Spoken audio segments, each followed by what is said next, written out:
Hace aproximadamente 225 millones de años, en las llanuras de la Pangea del Triásico tardío, un nuevo tipo de animal merodeaba. A simple vista podía parecer pequeño e insignificante, especialmente comparado con los primeros dinosaurios y arcosaurios que lo rodeaban. Pero, sin que ellos ni él mismo lo supiera, su presencia era enorme, porque algún día él y sus descendientes cambiarían el mundo. ¿Quién era? Un mamífero como nosotros. Y desde entonces han llegado a la cima. En cierto modo, son a nuestra era lo que los dinosaurios fueron en el Mesozoico. Dominantes, con una gran diversidad, con 6.000 especies conocidas solo entre las vivientes, e incluyen mamíferos que han evolucionado para volar, vivir bajo tierra, vivir sobre la tierra, y por supuesto, vivir en el agua de manera permanente o parcial como los mamíferos acuáticos. Por lo general, los biólogos reconocen 27 órdenes actuales de mamíferos, de los cuales 3 están compuestos total o parcialmente por mamíferos marinos. El más conocido de este trío es quizá el Cetartiodáctila, que incluye ballenas, delfines y marsopas.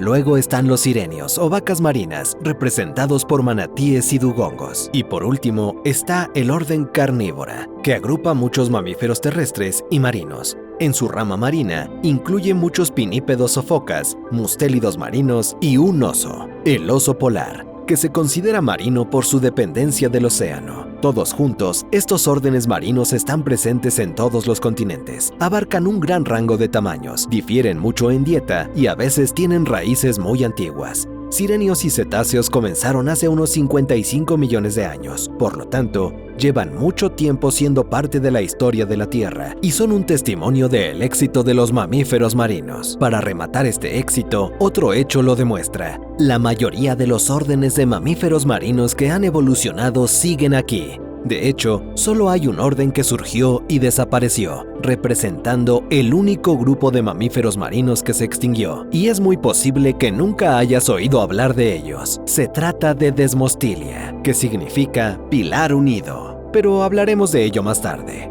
Por extraño que parezca, a pesar de ser el único grupo que no sobrevivió, los desmostilianos fueron en realidad el orden marino más reciente en evolucionar. Aunque eso ocurrió hace muchísimo tiempo, sus orígenes se remontan al Oligoceno temprano, hace unos 33.8 millones de años aproximadamente. En aquel entonces, la Tierra era muy diferente a la que conocemos hoy. Los niveles del mar subían y bajaban por todo el mundo. Eurasia tenía un megamar interior. Sudamérica estaba dominado por dinosaurios emplumados no voladores. El mayor mamífero terrestre de todos los tiempos caminaba por allí, y en general los mapas nos habrían parecido bastante raros. Y al parecer, Desmostylia se ajustaba bastante a estas rarezas, al ser bastante peculiar también.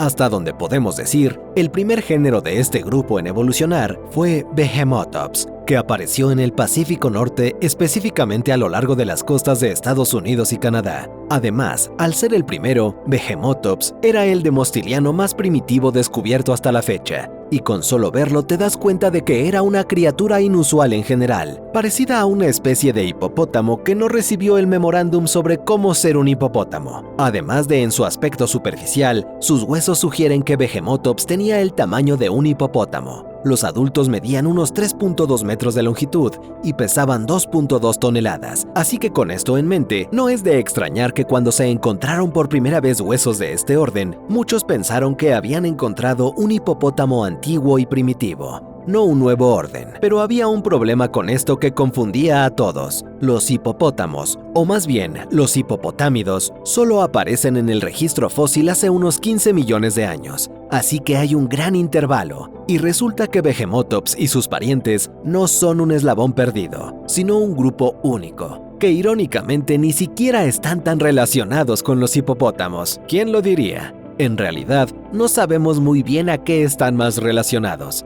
Las dos ideas más comunes son que están más cerca de los sirenios y los elefantes, o que están más cerca de los perisodáctilos, es decir, los ungulados de dedos impares, que incluyen animales como caballos y rinocerontes. Ambas hipótesis surgen de las similitudes compartidas con estos animales. Su mandíbula y dentición son más como las de los manatíes o elefantes, mientras que sus extremidades se parecen más a las de los perisodáctilos, especialmente los basales. Y el misterio no termina con su clasificación, pues estos sujetos eran bastante enigmáticos. Su aspecto corporal es intrigante. Todos los miembros eran cuadrúpedos, con extremidades robustas y cuerpos grandes, como lo demuestra la especie más pequeña, Ashora laticosta, que aun siendo la de menor tamaño, medía cerca de 1.7 metros y pesaba más de 100 kilos. Más allá de la estructura corporal, los paleontólogos también han señalado otros rasgos universales, especialmente en sus cráneos, con rostrums anchos y alargados. También solían poseer incisivos orientados hacia adelante y colmillos. Así que de nuevo, no es difícil ver por qué al principio los confundieron con hipopótamos. Y basándonos en esta descripción general, seguramente pensarías que si viajaras al Eoceno, verías a estos sujetos viviendo a lo largo de las orillas y costas, comportándose un poco como, bueno, hipopótamo, solo en el mar en lugar de en lagos o ríos. Pero aquí viene el dato increíble. A pesar de su aspecto de hipopótamo y sus 4 patas bien definidas, es muy probable que no pasaran tiempo en tierra, nada de nada, ya que al parecer los desmostilianos eran animales marinos totalmente acuáticos. Eso significa que no los ibas a ver caminando por la playa, sino que los encontrarías buceando o haciendo snorkel, aunque en esa época no te recomendaría hacer esas actividades por otras razones. Inicialmente se creía que los desmostilianos no eran completamente acuáticos, y viéndolos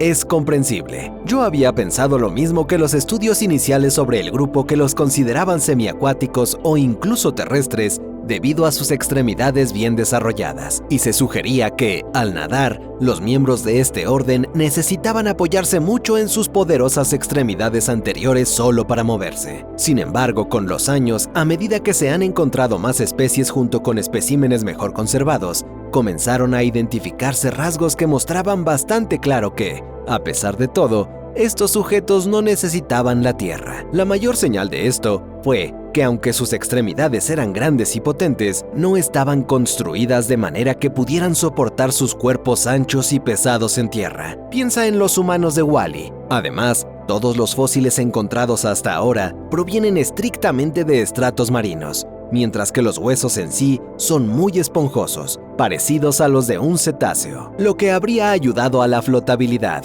reduciendo el peso y permitiendo almacenar grasa rica en energía. Todos estos esenciales para una vida acuática. Y esto no es todo. Los desmostilianos también tenían narinas retráctiles y órbitas elevadas, características diseñadas para mantener el agua fuera de donde no la quieres. Y estas adaptaciones solo se suelen ver en otros mamíferos acuáticos. Por último, los análisis isotópicos más recientes muestran que sus dietas reflejaban ambientes puramente acuáticos, no terrestres. Y ahí lo tienes. Estos sujetos eran nadadores, no caminantes, aunque reconozco que algunos aún defienden la narrativa semiacuática, pero a eso yo digo calumnia. Bueno, para ser honestos, sí caminaban, solo que no en tierra, sino en el fondo marino, donde realizaban la mayor parte de su festín. Y sí, tenían esos incisivos y caninos bastante impresionantes, pero no estaban en el fondo buscando presas desafortunadas, ya que no se cree que fueran carnívoros, sino grandes herbívoros, con una estrategia de alimentación tan única que solo se ha visto en desmostilianos. No era broma cuando dije que estos sujetos eran muy raros. Todos conocemos lo que es masticar, ¿verdad? No respondan, es retórico, pero obviamente sí. Sin embargo, los desmostilianos no masticaban, al menos no tradicionalmente, sino que solo apretaban las mandíbulas y dientes, lo que significa que no movían la boca de lado a lado como hacemos nosotros, solo verticalmente. Imagina una engrapadora bajando en línea recta sobre algo, y ya. Y hacían esto para desgarrar por completo su alimento preferido. Plantas acuáticas, como algas pardas y pastos marinos, con los desmostilianos del norte especialmente aficionados a esas ricas algas. Esta extraña idea de apretar los dientes proviene de la forma rara de sus molares, construidos como columnas o pilares parecidos a varias tuberías pegadas o a un montón de volcanes agrupados. Y ahora sí, de ahí su nombre, pilares unidos. Y apretar los dientes para comer en lugar de masticar es solo el principio, porque una vez que arrancaban su comida, en lugar de triturarla como los animales normales, los desmostilianos sacaban partido de sus gargantas, que habían evolucionado con músculos extremadamente poderosos capaces de succionar como una aspiradora infernal, permitiéndoles absorber las hierbas a velocidades asombrosas. En otras palabras,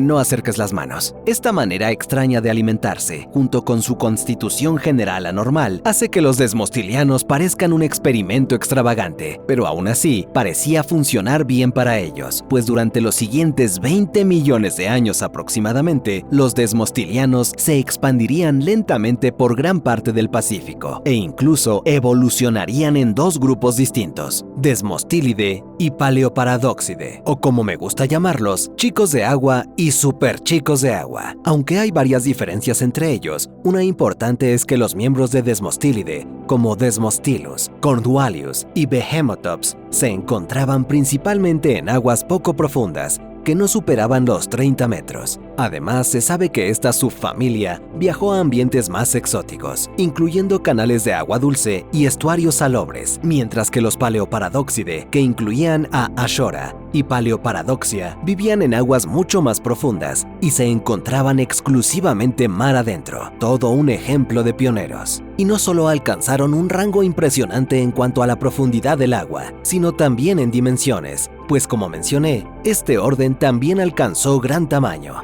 Desde el inicio tendían a ser corpulentos, y ese volumen solo aumentó a medida que evolucionaron, con la mayoría superando la tonelada, mientras que los Desmostilia más grandes eran comparables a la mayor especie de sirenio, la vaca marina de Steller, que bien podría haberse llamado elefante marino de Steller, porque era una mole. Basándose en ella, los desmostilianos más grandes posiblemente superaban las 10 toneladas de peso. Sin embargo, probablemente no eran tan largos como los sirenios, dado que todos carecían de colas largas. En realidad, tenían colas notablemente cortas, lo que indica que llevaban vidas bastante tranquilas y lentas, donde la velocidad no importaba. Dicho esto, los paleontólogos pueden ver que, entre los géneros, la densidad ósea variaba mucho. Algunos miembros tenían huesos más densos y pesados y otros más ligeros y porosos, lo que sugiere que si nadaras junto a ellos, encontrarías que ciertos individuos eran lentos como tortugas, mientras que otros eran un poco más ágiles, relativamente hablando, ya que en general no eran lo que yo llamaría velocistas. Un poco como los manatíes actuales, los desmostilianos probablemente dependían mucho de su tamaño para salir adelante en la vida, ya que carecían de cualquier otra adaptación clara para el ataque o la defensa. Sí, tenían un cuerpo robusto que ayudaba a la durabilidad, así como incisivos y colmillos, pero a diferencia de los hipopótamos que pueden ser tan largos como espadas, estos no eran armas de destrucción masiva, y más allá de quizá alguna competencia amistosa entre desmostilianos, parece exagerado pensar que estas piezas dentales se usarían para rechazar a las auténticas bestias que acechaban abajo. En su época, eso incluía cocodrilos marinos, cetáceos dentados y tiburones gigantes, incluido el megalodón y sus parientes cercanos. Eso es mucho que afrontar. Pero al igual que los manatíes actuales, los demostilianos lograron sobrevivir. Y no solo eso, sino diversificarse hasta niveles sorprendentes. Hasta ahora, sabemos que al menos 8 géneros vivieron entre el Oligoceno y el Mioceno. Supongo que esto también demuestra que ser raro no es malo. Y vemos incluso que los desmostilianos tendían a volverse más extraños y especializados, destacando una de las últimas especies en vivir, Neoparadoxia. Este miembro procedente de las formaciones de Monterrey de Norteamérica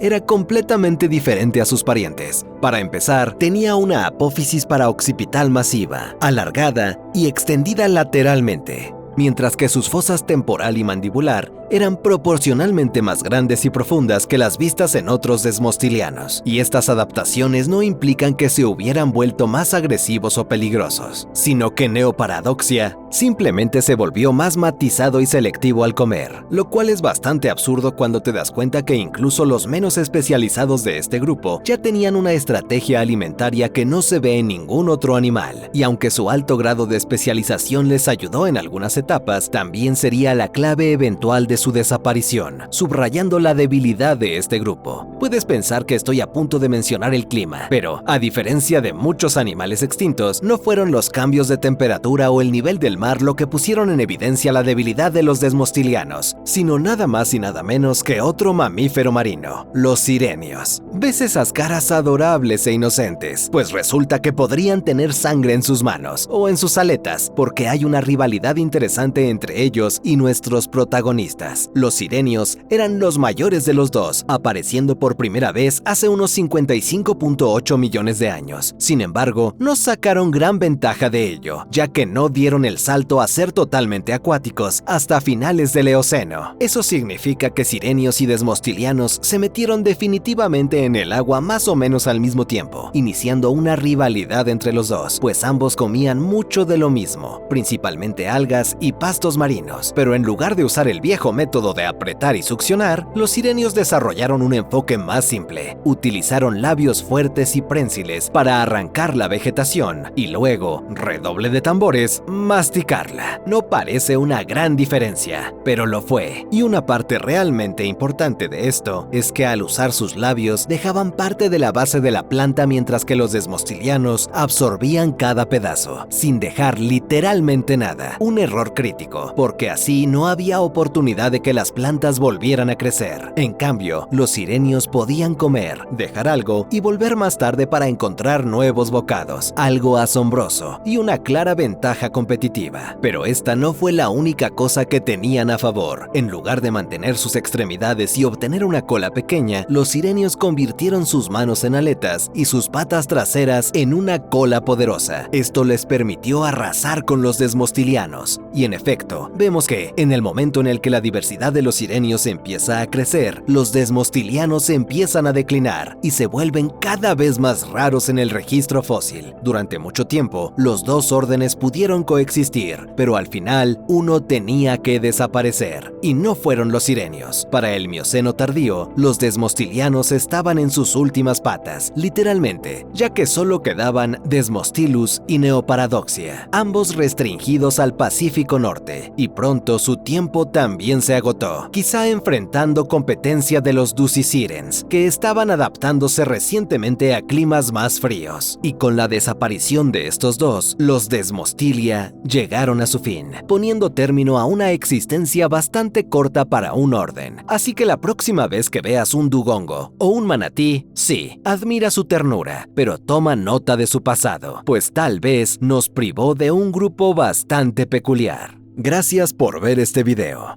Nos vemos en el próximo.